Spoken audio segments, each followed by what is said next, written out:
सभी छात्रों का आज के लेक्चर में स्वागत है। आज कक्षा 11 कृषि वर्ग, विज्ञान वर्ग दोनों के लिए टॉपिक है और बहुत अच्छा टॉपिक है। हम अभी एक समान वृत्ति गति कृषि वर्ग में पढ़ा रहे हैं। उसमें पार्ट 3 हमने दे दिए हैं, आज पार्ट 4 है। पार्ट 4 भी ऐसा है कि ये न्यूमेरिकल कृषि वर्ग में भी है और विज्ञान वर्ग में भी है, 11th में दोनों में है। दोनों के बच्चों के लिए बहुत लाभदायक है और बहुत अच्छा वीडियो आज का है। बड़ा अच्छे इसमें न्यूमेरिकल आज हमने लिए हैं जो ज़्यादातर परीक्षा में पूछे जाते हैं, कंपटीशन में भी आता है इनसे क्वेश्चन। बहुत अच्छे अच्छे क्वेश्चन हैं, बहुत बढ़िया क्वेश्चन आज लिए हैं। देखिए शुरू करते हैं। सबसे पहला न्यूमेरिकल है, घड़ी की 10 सेंटीमीटर लंबी सेकंड वाली सुई का कोणीय वेग तथा उसकी नोक का रेखीय वेग ज्ञात कीजिए। कितना बढ़िया क्वेश्चन है। यानी 10 सेंटीमीटर लंबी कौन सी सुई है बताइए? 10 सेंटीमीटर लंबी सेकंड वाली सुई है, तो R बराबर तो 10 सेंटीमीटर। हमने ये पूछा कौन सी सुई है, यानी सेकंड वाली है, तो इसमें कुछ परिवर्तन होगा। सेकंड वाली सुई और मिनट वाली सुई और घंटे वाली सुई, इन दोनों तीनों में क्या परिवर्तन होता है? जैसे जो आवर्त काल है, ये प्रत्येक सुई का चेंज होता है। सेकंड वाली हो, मिनट वाली हो, घंटे वाली हो। देखिए सेकंड वाली सुई है तो आवर्त काल कितना होगा बताओ? 60 सेकंड। ये जब हम पूछते हैं तो इसको बच्चे ज़्यादातर भूल जाते हैं कि वो हम पूछते हैं बेटा सेकंड वाली सुई का आवर्तकाल कितना होगा। अब घड़ी हाथ में पहने हुए हैं लेकिन नहीं बता पाते। मिनट वाली सुई का आवर्तकाल कितना होगा, नहीं बता पाते हैं। तो देखो मेरे सामने घड़ी भी रखी हुई है, आज मैं तुम्हें घड़ी से ही बता देता हूँ। घड़ी भी मिल गई, संयोगवश घड़ी सामने ही रखी हुई है। देखो ठीक से देख लो, इसको बच्चे बहुत जल्दी भूल जाते हैं और मैं आपको क्लियर कर दूंगा। जैसे ये जो सेकंड वाली सुई है, अब ये 12 पे आएगी और फिर देखो फिर घूम के अगर 12 पे जाएगी तो सेकंड वाली सुई कितना चलेगी? 60 सेकंड। यानी यहाँ से सुई चलेगी, यहाँ आएगी, यहाँ आएगी, यहाँ पहुँचेगी, तो कितना चलेगी? 60 सेकंड। तो सेकंड वाली सुई है उसका आवर्तकाल कितना हो गया? 60 सेकंड। अब इसके बाद देखो ये जो मिनट वाली सुई है, मिनट वाली सुई अभी सपोज 3 पर है तो 12:15 हो रहे हैं। अगर ये 3 से घूम के फिर यही 3 पर आ जाए तभी तो एक चक्कर होगा। एक चक्कर होगा तो यहाँ 3 से देखो 4 पे पहुंचेगी 5 मिनट, और पूरा अगर एक चक्कर लगा लेगी तो कितना होगा? 60 मिनट। यानी जो मिनट वाली सुई है इसका आवर्तकाल अगर आपसे पूछा जाए तो कितना बताएंगे? 60 मिनट। अच्छा घंटे वाली सुई का आवर्तकाल कितना होगा?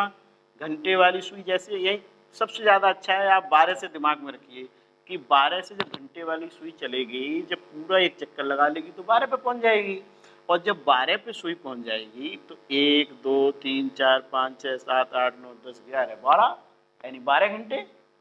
घंटे वाली सुई का आवर्तकाल कितना हो गया? 12 घंटे। मिनट वाली का 60 मिनट और सेकंड वाली का 60 सेकंड। क्लियर हुआ? क्योंकि न्यूमेरिकल में ये लिखा होगा कि सेकंड वाली सुई है या मिनट वाली सुई है या घंटे वाली सुई है, उसका कोणीय वेग निकालो, सबका चेंज होगा। अब यहाँ सेकंड वाली सुई थी तो हमने 60 सेकंड लिख दिया। यहीं पर लिखा होता है ये घंटे वाली, तो हम घंटे वाली के स्थान पर यहाँ क्या लिखते? 12 घंटे, और घंटे को फिर सेकंड में बदलते, 12 × 60 × 60। अच्छा, और अगर लिखा होता है मिनट वाली तो यहाँ अभी क्या लिखते? 60 मिनट। क्लियर हुआ? तो मैं समझता हूँ आप अब आपको याद रहेगा, क्लियर हो गया। क्योंकि बच्चे ज़्यादातर इसको भूल जाते हैं। जब हम क्लास में पढ़ाते हैं तो यही पूछ लेते हैं और देखते हैं पूरा क्लास खड़ा हो गया, सामान्य जानकारी उनको नहीं मालूम, घड़ी पहने हुए हैं, नहीं बता पाते हैं। तो मैं समझता हूँ आपको क्लियर हो गया, आप कभी नहीं भूलेंगे। तो देखिए आवर्तकाल हमने बता दिया। किसका आवर्तकाल बताया? ये सेकंड वाली सुई का। अब पूछा क्या गया है? कोणीय वेग। कोणीय वेग क्या होता है? कोणीय वेग होता है ओमेगा, यानी ओमेगा बराबर सूत्र होता है 2π/T। 2πn भी होता है यदि आवृत्ति दे रखी है, लेकिन यहाँ तो आवर्तकाल दे रखा है तो 2π/t कितना लगा दें 60, यानी ओमेगा बराबर, इसको अगर हल करेंगे तो देखो π/30। अब देखो मात्रक क्या लिखें इसका, मात्रक रेडियन प्रति सेकंड, ये हम पहले पढ़ा चुके हैं आपको। अच्छा, इसके बाद देखो क्या पूछा गया है, ओमेगा बराबर 2π/t और t हमने ये लगा दिया, ये आ गया। अब देखो सेकंड में क्या पूछा गया है, रेखीय वेग, तो v बराबर r ओमेगा। r देखो कितना है, r है 10 और ओमेगा आपने कितना निकाला π/30। इसको सॉल्व कर लो तो क्या आएगा π/3। अब देखिए ये जो r है, r किसमें है, सेंटीमीटर में, तो मात्रक फिर क्या लिखें, मात्रक भी लिखेंगे सेंटीमीटर प्रति सेकंड, सेंटीमीटर प्रति सेकंड। वैसे मात्रक क्या लिखते, मीटर प्रति सेकंड, यदि मीटर में दिया होता, लेकिन यह सेंटीमीटर में दिया तो सेंटीमीटर प्रति सेकंड। देखो पहला क्वेश्चन तो हमने सॉल्व कर दिया। अब देखो दूसरे क्वेश्चन पर, क्वेश्चन 2। अच्छा, दूसरा क्वेश्चन देखिए कैसे हल करेंगे। एक कोई कण 0.15 मीटर त्रिज्या, r बराबर कितना दे रखा है 0.15 मीटर। अच्छा, प्रति सेकंड 2 चक्कर लगाता है, प्रति सेकंड 2 चक्कर लगाता है। ये क्या है, ये है आवृत्ति। आवृत्ति का मात्रक होता है चक्कर बटा सेकंड। एक सेकंड में किए गए कंपनों की संख्या को आवृत्ति कहते हैं, यानी प्रति सेकंड जितने कंपन होते हैं या प्रति सेकंड जितने चक्कर लगते हैं, चक्कर बटा सेकंड यानी साइकिल बटा सेकंड। 2/1 प्रति सेकंड का मतलब खाली 2 लिख दो तो क्या लिखते हैं, साइकिल पर सेकंड। ये साइकिल पर सेकंड है, चक्कर बटा सेकंड है। अच्छा, क्या पूछा गया है, कोणीय वेग। तो सबसे पहले तो ओमेगा, क्या सूत्र लगाया, अब 2πn। जैसे यहाँ पर हमने 2π/t लगाया, यहाँ 2πn। अब देखो 2πn की वैल्यू कितनी दे रखी है 2, अगर इसको हल करेंगे तो कितना आ जाएगा 4π। और मात्रक क्या लिखें भाई, रेडियन प्रति सेकंड, हिंदी में ही लिखें रेडियन प्रति सेकंड। ओमेगा आ गया। फिर क्या पूछा गया है, देखो अवकेंद्र त्वरण। तो एक सूत्र होता है a बराबर r ओमेगा स्क्वायर, ये हमने बताया था आपको। अगर वेग दे रखा होता है तो v²/r, चूंकि यहाँ ओमेगा दे रखा है तो r ओमेगा स्क्वायर। r देखो कितना है 0.15, ओमेगा कितना है, देखो ओमेगा 4π, लेकिन इसका तो वर्ग है ना, देखो तो यहाँ 0.15 4 का करेंगे तो 16π स्क्वायर, और 16 से इसको मल्टीप्लाई कर लो। देखो 16 पंजे 80, 8 16 और 8 24, यानी 0.2 स्थान बाद ले लो और पाई स्क्वायर। मात्रक चाहो तो इतना, यहाँ मात्रक लिख दो, आंसर आ गया। और आप इससे यदि आगे हल करना चाहें तो पाई की वैल्यू लगा दो। पाई की वैल्यू कितनी होती है 3.14, और 3.14 का यदि वर्ग करें तो 9.86 लिख दो, 85 भी लिख देते हैं।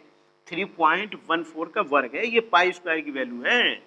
अब इन दोनों की अगर मल्टीप्लाई करें तो देखो मैं गुणा इनकी कर देता हूँ, या तुम मल्टीप्लाई कर लेना, आंसर लिख देता हूँ मैं 23.66, और देखो ये है तो इसका मात्रक क्या लिखें, मीटर प्रति सेकंड स्क्वायर। यानी इन दोनों की यदि आप गुणा करेंगे तो ये आंसर आ जाएगा मल्टीप्लाई करते ही। तो ये भी हल हो गया। अब देखो अगला क्वेश्चन, अगला क्या है, 2 किलोग्राम द्रव्यमान। क्वेश्चन 3, 2 किलोग्राम द्रव्यमान, m बराबर 2 किलोग्राम। आगे पढ़ो, 10 मीटर त्रिज्या, r बराबर 10 मीटर। आगे पढ़ो, एक समान चाल v कितना दे रखा है 5 मीटर प्रति सेकंड। अच्छा, फिर देखो क्या पूछा गया है, अवकेंद्र बल। अवकेंद्र बल आपको मालूम है, जब कोई पिंड या कण वृत्ताकार पथ पर गति करता है तो उस पर एक बल लगता है जिसे आप केंद्र बल कहते हैं। और इसकी दिशा अगर पूछी जाती लिखा हो तो आप केंद्र बल याद कीजिए, दिशा भी बताइए। तो दिशा किधर बताते हैं? केंद्र की ओर। कल बताया था, इससे पिछली वीडियो हमने पढ़ाया था आपको। तो देखो F बराबर mv² अपॉन r, वैल्यू लगा दो। 2b² कितना है? 25। वर्ग कर दिया बेटा हमने, v का 5 का वर्ग और r 10। इसको सॉल्व कर लो। तो देखो F बराबर 25 दूनी 50 बटा 10, F बराबर 5 न्यूटन। ये भी आंसर आ गया। तो देखो तीनों आंसर आ गए। क्या करते हैं न्यूमेरिकल लगाते हैं तो सबसे पहले जो चैप्टर हमने पढ़ा है उसके फार्मूले हैं यानी डेरिवेशन है, उनको ठीक से हल करते हैं। डेरिवेशन अगर आपको पूरा क्लियर होगा तो आप न्यूमेरिकल बड़ा आसानी से लगा लेंगे। तो जब न्यूमेरिकल करते हैं तो पहले उस चैप्टर के जितने फार्मूले हैं उनको एक पेज पर नोट कर लेते हैं, उनकी प्रैक्टिस कर लेते हैं। फिर न्यूमेरिकल हल करते ही यानी हल करने से पहले जो वैल्यू दे रखी है उनको पहले लिख लेते हैं। जब वैल्यू लिख लेते हैं तो सूत्र फिर हमारे समझ में आने लगता है। यानी क्या पूछा गया था? कोणीय वेग यानी टी दे रखा था। कोणीय वेग तो देखो हमने 2π/t लगा दिया। यहाँ आवृत्ति दे रखी थी, कोणीय वेग पूछा था तो हमने देखो 2πn लगा दिया। अच्छा, ए बराबर r⍵² क्यों लगा दिया? क्योंकि यहाँ ओमेगा दे रखा है। और अगर कहीं पर यहाँ ओमेगा न हम निकालते, अगर वेग दे रखा होता तो क्या लगाते? ए बराबर v² होना। तो ये तो हम ये देख लेते हैं क्या दे रखा है, सूत्र में क्या दिया है। जैसे F बराबर mr⍵² हमने पढ़ाया था। ओमेगा कब लगाते? जब यहाँ पर दे रखा होता ओमेगा, यानी रेखीय वेग के स्थान पर कोणीय वेग दिया होता तो हम F बराबर mr⍵² लगाते। तो ये सूत्र तो हम जब वैल्यू लिखते हैं तब तो हमारे दिमाग में आता है अच्छा ये सूत्र लगेगा, सॉल्व हो जाता है। तो न्यूमेरिकल लगाना बहुत आसान होते हैं। देखो 3 न्यूमेरिकल मैंने आपको बता दिए। अब मैं अगले न्यूमेरिकल कराऊंगा आपको। इनको रफ कर देता हूँ, इनको मैं रफ कर देता हूँ। अब देखो हमने अगले क्वेश्चन लिए हैं, 3 क्वेश्चन फिर से ले लिए। क्या है देखो, इन दोनों क्वेश्चनों पे ध्यान दो। इन दोनों क्वेश्चनों पे हमने देखो ऐसे लिखा है कि आप तुरंत समझ जाएं। क्या है? 0.2 किलोग्राम द्रव्यमान का एक पिंड देखो 2 मीटर व्यास के वृत्ताकार पथ पर 15.7 सेकंड में 5 चक्कर देखो की दर से घूम रहा है। पिंड पर लगने वाले अवकेंद्र बल की गणना कीजिए तथा इसकी दिशा क्या है। तो देखा ये दोनों क्वेश्चन एक जैसे हैं, कोई सा एक हल कर देते हैं हम, एक स्वयं करना, ठीक है, ये वाला हल कर देते हैं, इसको तुम लोग करना, आंसर हम बता देंगे। फिर देखो ये क्वेश्चन, एक मनुष्य जो 0.6 किलोमीटर प्रति मिनट की चाल से मोटरसाइकिल चला रहा है, एक मोड़ को जिसकी वक्रता त्रिज्या 50 मीटर है पार करता है, मुड़ते समय उसका अवकेंद्र त्वरण याद कीजिए। तो देखो 3 क्वेश्चन हमने लिए हैं, बड़ा बढ़िया क्वेश्चन ये हैं। देखो सबसे पहले क्या है, सॉल्यूशन 1। देखो पहला क्या है, हमने कहा जो वैल्यू दे रखी होती है उसको हम लिख लेते हैं। कितने किलोग्राम है? 0.2। अच्छा, r बराबर 1 मीटर है, यानी व्यास अगर 2 मीटर है तो त्रिज्या कितनी आएगी? 1 मीटर, यानी त्रिज्या व्यास की आधी होती है। अच्छा देखो यहाँ पर ये जो दे रखा है ना 15.7 सेकंड में 5 चक्कर की दर से घूम रहा है, ये बच्चे ज़्यादातर गलत करते हैं, वो यहीं पर उनकी गलती होती है। ये दोनों क्वेश्चन में कोई भी क्वेश्चन आता है तो जब हम मूल्यांकन करते हैं तो हम देखते हैं कि बच्चे यहाँ गलत कर लेते हैं, जबकि ये बहुत आसान है। तो मैंने दोनों ही क्वेश्चन आपको लिख दिए हैं, इनमें से ही ज़्यादातर आता है तो ये हल कर रहे हैं, वैसा ये होगा। तो देखो यहाँ जो आवृत्ति होती है ना, आवृत्ति, इसका मात्रक अभी हमने बताया था चक्कर बटा सेकेंड, यानी चक्कर पर सेकेंड, साइकिल पर सेकेंड। तो 5 चक्कर कितने सेकेंड में? 15.7। तो आवृत्ति की परिभाषा भी आप जानते हो, प्रति सेकेंड किए गए कंपनों की संख्या को तो प्रति सेकेंड निकालना होता है। तो यहाँ तो दे रखा है 15 सेकेंड में, तो हम इसको क्या लिखेंगे जानते हो? 5/15.7 ये। अब ये मात्रक सही हो गया, साइकिल पर सेकेंड, क्लियर हो गया। अच्छा घूम रहा है, क्या पूछा गया है, अवकेंद्र बल, ये पूछा गया है। तो देखो सबसे पहले तो ओमेगा निकालूंगा मैं। ओमेगा बराबर क्या होता है बताओ आप, अभी बताया था 2πn, ये ओमेगा है 2πn। 2 की वैल्यू यहाँ 3.14 लगाएं तो इसे काटने में आसानी होगी। ये भी हम देख लेते हैं, अगर यहाँ 5/7 आ रहा होता है तो 22/7 लगाते हैं तो ठीक रहता है। यानी कि ये कुल मिला के ये देख लेते हैं, कहीं अगर 7 आए, जैसे यहाँ 35 आ रहा होता तो 22/7 लगाते हैं। यानी 7 से अगर कट रहा है तो 7, 3.14 से अगर कट रहा है ये वैल्यू तो 3.14, तो उससे आसानी हो जाती है कैलकुलेशन में। अच्छा n देखो 5/15.7, ये देखो आ गया। अब देखिए इन दोनों की मल्टीप्लाई करो, कितना आएगा 10, और 10 से इसकी अगर गुणा कर दें तो जानते हो कितना आएगा 31.4/15, ये 15.7। इनसे इनको काट दो, कितना आ जाएगा बताओ, 2 आ जाएगा, 2 रेडियन प्रति सेकेंड, ये ओमेगा आ गया। लेकिन हमें निकालना तो ओमेगा नहीं है, हमें तो उससे आगे निकालना है, हमें तो एफ निकालना है। एफ बराबर एम आर ओमेगा स्क्वायर। देखो M R omega square, clear. अब देखो एम कितना दे रखा है 0.2, आर कितना दे रखा है 1, ओमेगा कितना दे रखा है 2 की वैल्यू लगा दो, यानी 2 का वर्ग 4, 0.8 न्यूटन, 0.8 न्यूटन आ गया। अच्छा इसके बाद क्या पूछा गया, इसकी दिशा, तो दिशा बतानी बहुत जरूरी है। जान के हमने क्वेश्चन लिया है कि दिशा भी जिसमें हो और दिशा आप बता पाए। तो अवकेंद्र बल की परिभाषा जब हमने पढ़ाई थी तब कहा था दिशा किधर होती है, तो दिशा किधर होती है, केंद्र की ओर। तो दिशा केंद्र की ओर, केंद्र की ओर। अब आपको इस क्वेश्चन पे पूरे नंबर मिलेंगे। अब जी क्वेश्चन सही हो गया। अब देखो दूसरा तो मैं बताऊंगा नहीं, मैंने आपसे कहा था कि आप कोई सा एकल करा लीजिए, क्यों नहीं बताएंगे। देखो m लिख लेंगे, ये 1 मीटर है तो 0.5 हो जाएगी त्रिज्या। अच्छा इतने सेकंड में इतने चक्कर की दर से घूम रहा है, तो इसको यहाँ भी सॉल्व कर लेंगे, यानी कि 10 काटोगे ना तो 10 ही आ जाएगा ओमेगा। तो M R omega square solve कर लेंगे, और उत्तर मैं इसका लिख देता हूँ, इसका उत्तर आएगा 0.2 न्यूटन। ये सॉल्व कर लेंगे, स्वयं सॉल्व करेंगे, और मुझे पूर्ण विश्वास है आप लोग सॉल्व कर लेंगे। अब देखिए अगला क्वेश्चन, अगला मैं बता देता हूँ मैं आपको, सॉल्यूशन 5 है। अब तो ये यहाँ सॉल्यूशन 3 है, 3 तो पहले बता चुके थे ना, ये गलत हो गया है भाई। 4 नंबर, 5 नंबर और 6 नंबर, 3 पहले बता चुके हैं, तो ये तो 4 है। अब 5 आप स्वयं करेंगे। अब मैं 6 बता देता हूँ, सॉल्यूशन 6 ये मैं आपको बता दूंगा।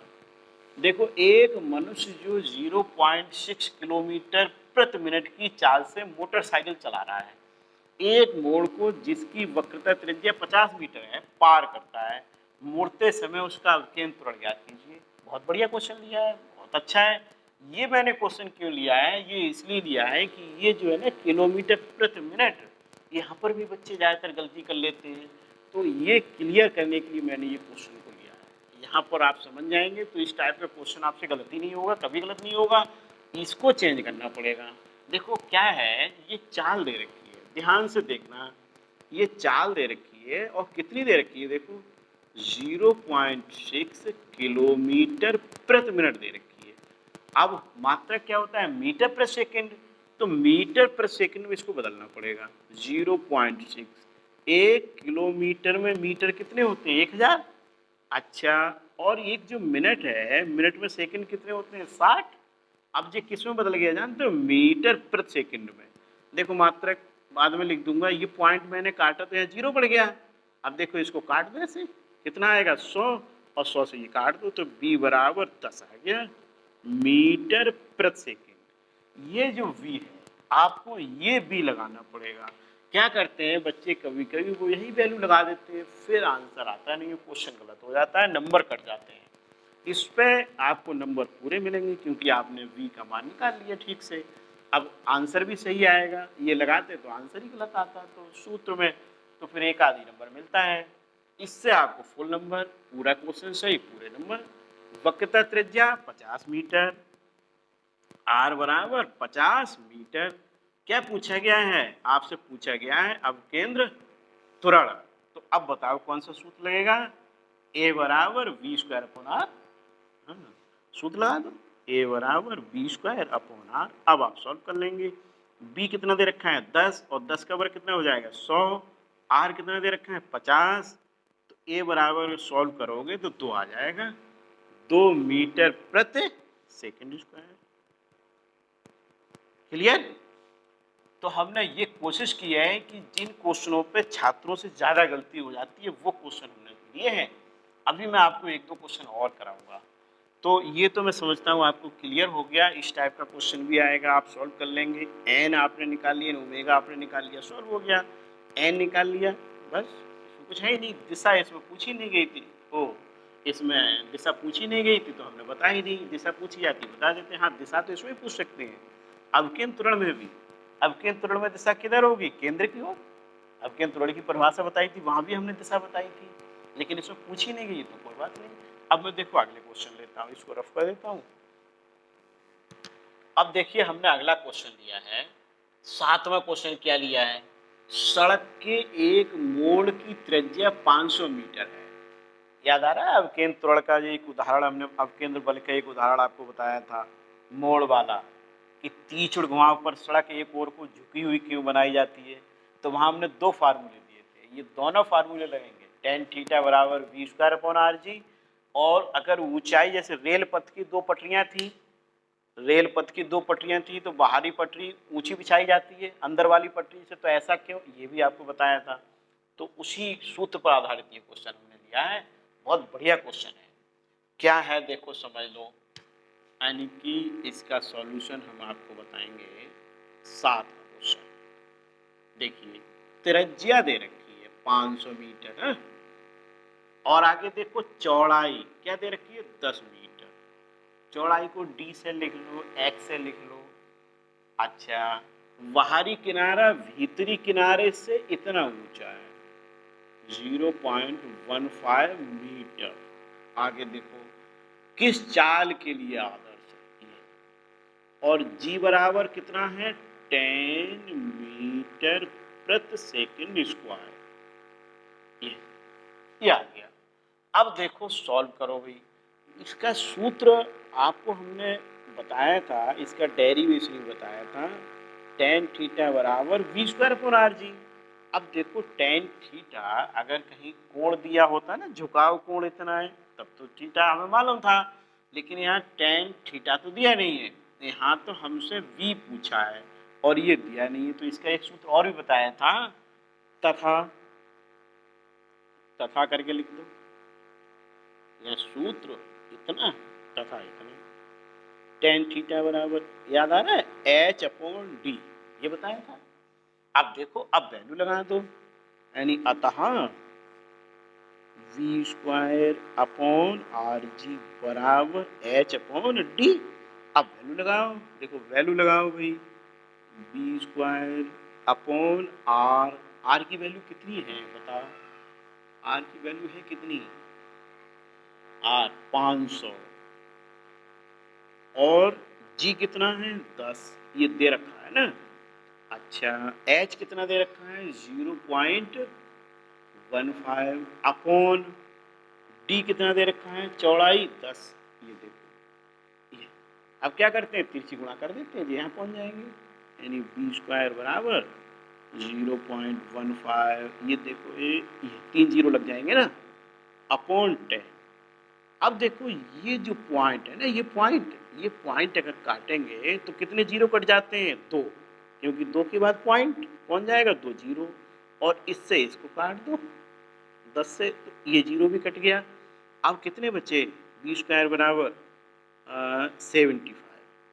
अब बी बराबर अगर लिखें तो √75, और 75 का वर्गमूल है। 75 का वर्गमूल अगर लेते हैं तो आता है 8.66। मीटर प्रति सेकंड, वर्गमूल निकाल लेना, तो सॉल्व हो गया।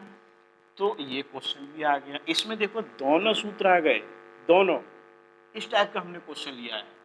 तो इस चैप्टर में कृषि वर्ग में विशेषकर जितने न्यूमेरिकल थे सब हमने करा दिए, और यही न्यूमेरिकल विज्ञान वर्ग में भी है, सेम है, दोनों में सिलेबस एक ही है। ये जितना ये पढ़ाया है दोनों में है, तो इनको सॉल्व करेंगे।